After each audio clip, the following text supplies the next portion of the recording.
I just have to ask you, Mr. Secretary, who is running this department? Is Aaron Siri running the department? Are you running the department? Oh, ASIP has nothing to do with the vaccine court. Nothing.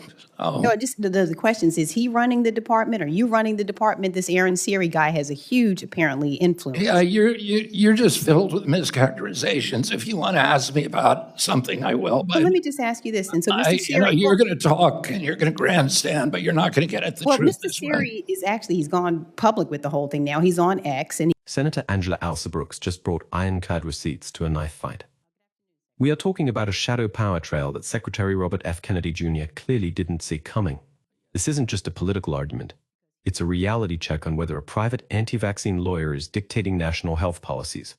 And when Alsobrooks pulled out the posts from X, RFK Jr.'s only defense was to accuse her of grandstanding. But Alsobrooks had the files ready, from the shakeups in the vaccine committee to his remarks targeting black children. Stay until the end, because the moment Alsobrooks reveals she is holding the recording is a masterclass in how you handle a federal official who refuses to face the truth. Hit subscribe, because when national health policies start looking like they're being pulled by outside strings, you need to see the receipts. Thank you so much, Mr. Chair. Good afternoon, Secretary. You're familiar with Aaron Siri, correct? Yes, I am. Okay, that's because he served both as your lawyer in your personal capacity, and he's a lawyer for an anti-vaccine group as well. Is Mr. Siri on the federal government payroll? No, he is not. No, he's not. Okay, so that I find that interesting because he is apparently having a really outsized influence on you. And in fact, according to her testimony, Dr. Monterez last August said that during a very contentious argument with you or conversation that you told her to talk to Mr. Siri so that she could fall in line with his vaccine policies. You let him present to your now illegal and discredited vaccination committee. And then this month, you signed an updated charter for the Advisory Committee on Immunization Practices to focus on vaccine risk after Aaron Siri urged you to do so. So, you know, despite him not being on the government payroll, it looks like he is clearly, for you, he's a top advisor in your agency. Now, last month, Mr. Siri threatened to sue you if you didn't add hundreds of health conditions to the vaccine injury compensation programs. And just like that, you removed members of the Advisory Commission on Childhood Vaccinations to pave the way for changes. Alsobrooks doesn't use standard gotcha questions. She enters the timeline of events into the record as a primary receipt. She pinpoints the interference. Siri threatens to sue. RFK Jr. shakes up the committee personnel. The argument here is that a private lawyer, completely off the government payroll, is determining the direction of the Department of Health. Watch how RFK Jr. reacts when the evidence transitions from macro policies to specific nominees and finally to his own personal record. Here, Alsobrooks is exposing a severe breach of government independence. When a federal agency shifts its strategic priority from protecting public health to focusing on vaccine risk solely due to pressure from an outside individual, that is a sign of systemic collapse. RFK Jr. is being exposed not as a visionary leader, but as a legal puppet. For you, he's a top advisor in your agency. Now, last month, Mr. Siri threatened to sue you if you didn't add hundreds of health conditions to the vaccine injury compensation programs. And just like that, you removed members of the Advisory Commission on Childhood Vaccinations to pave the way for changes. And here's the legal leverage. Siri threatens to sue the Department of Health. The normal reaction of a secretary is to hand this over to the government's legal team to defend the agency. But what does RFK Jr. do? He removes the current members of the Advisory Commission to pave the way for the changes Siri demanded. Alsobrooks' ultimate question, who is running this department, is not a rhetorical question, it's an indictment. It strikes right at the pride of any man in power, forcing him to make an impossible choice. Admit to being incompetent and manipulated, or admit to being complicit in an internal purge to serve private interests. influence. Yeah, you're just filled with mischaracterizations. If you want to ask me about something, I will. Well, But let me just ask you this. And so, Mr. Siri, you're going to talk and you're going to grandstand, but you're not going to get at the well, truth Mr. this way. Siri is actually, he's gone public with the whole thing now. He's on X, and When there are no answers for the actual facts, the only remaining weapon is a personal attack. RFK Jr. deploys the classic tactic of the cornered, accusing the opponent of being filled with mischaracterizations and grandstanding. This is a way to deflect attention from the core transgressions. He doesn't deny removing the committee members. He doesn't deny signing the new charter. He only attacks the attitude of the person asking the questions. But at a high-level hearing, attitude doesn't solve the evidentiary record. your vaccine policies. In fact, he wrote on X, I have no doubt RFK Jr., this is his quote, wants to update the table, and the only reason that he wouldn't is because the White House won't let him. So is the White House preventing you from updating the VSIP table? Aaron Siri is an American citizen. He has a right to say what he wants. He does. But I'm doesn't- just asking you, is the White House preventing you from updating this? Is Mr. Siri correct about that Updating the vaccine? table? No, they are not. Okay. Now, regarding the new CDC, Moving into round 2, Alsobrooks shifts her angle of attack. This time, she uses Aaron Siri's own words on X to tie RFK Jr. down. Siri publicly bragged about his influence, stating that RFK Jr. wants to update the compensation table, but the White House is preventing him.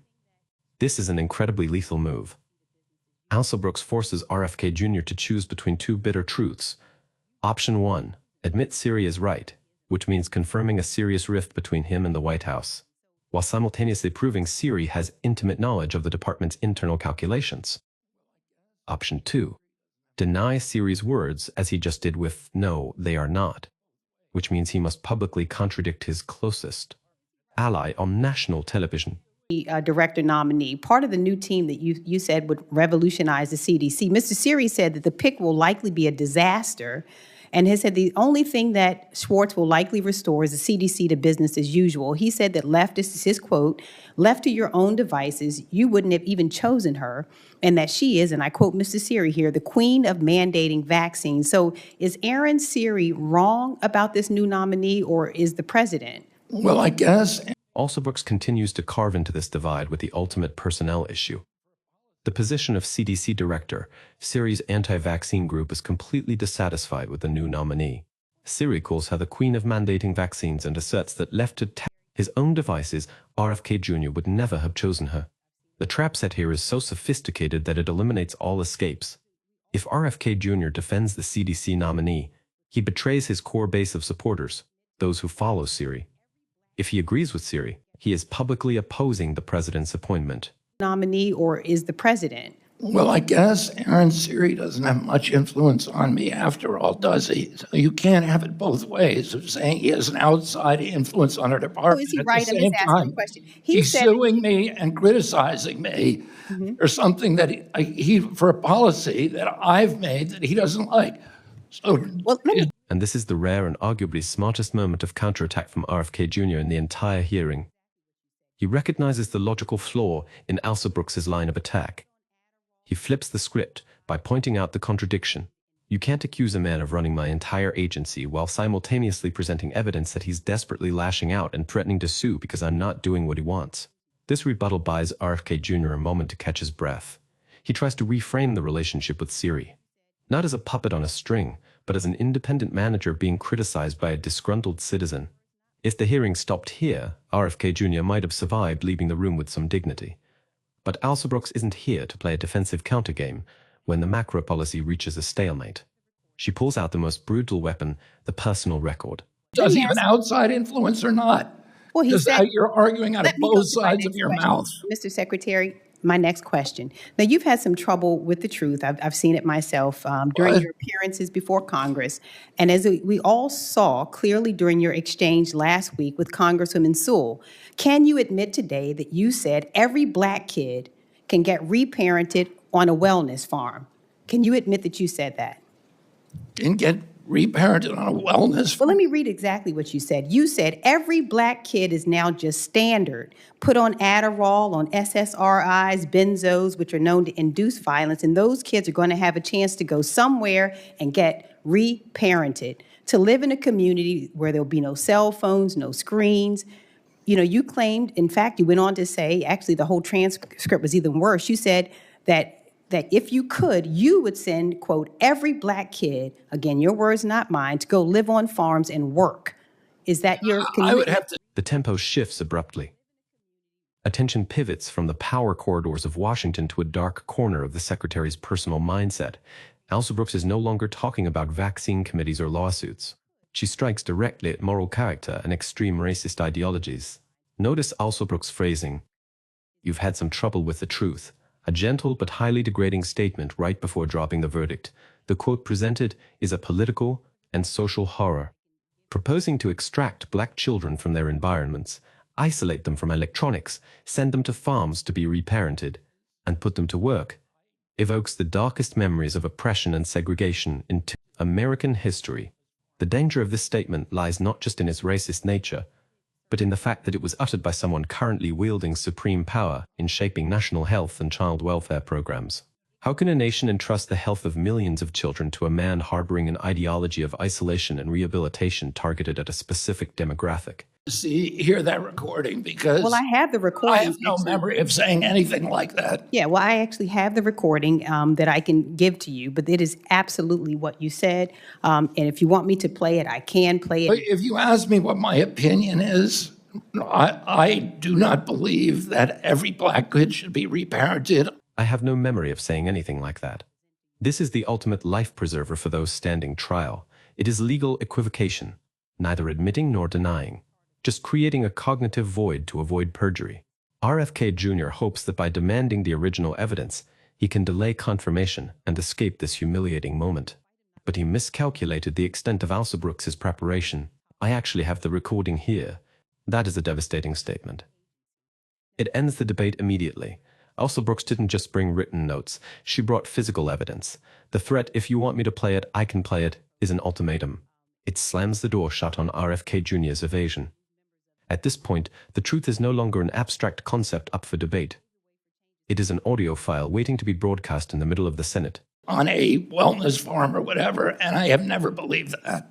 Well, you said it, sir. I have the video here. In fact, I'm you're telling you, I don't believe it. That's not my vision for our country. Well, or I'm for the glad black because it was community. ignorant to say, it was dangerous, and it was irresponsible. Well, if I said it, I apologize, but I'd have to see the transcript. Cornered, unable to evade or argue against a tape recording sitting on the table, RFK Jr. is forced to surrender ideologically. He tries to salvage his current image by declaring that it is not his belief or vision. He draws a hard line between what might have been said and what is currently believed. This wasn't just a debate. It was an autopsy of a corrupted system.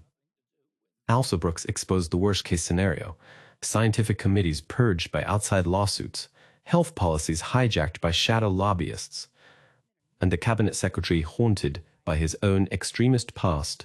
Transparency isn't given. It's forced. When facing evasion, you don't just ask questions, you bring the receipts, lock down the exits, and drop the tape. So who runs our national health apparatus now? Scientists or shadow lobbyists? Drop your thoughts below. Does hiding a dangerous past disqualify a leader? Keep questioning and never let power operate in the dark. See you next time.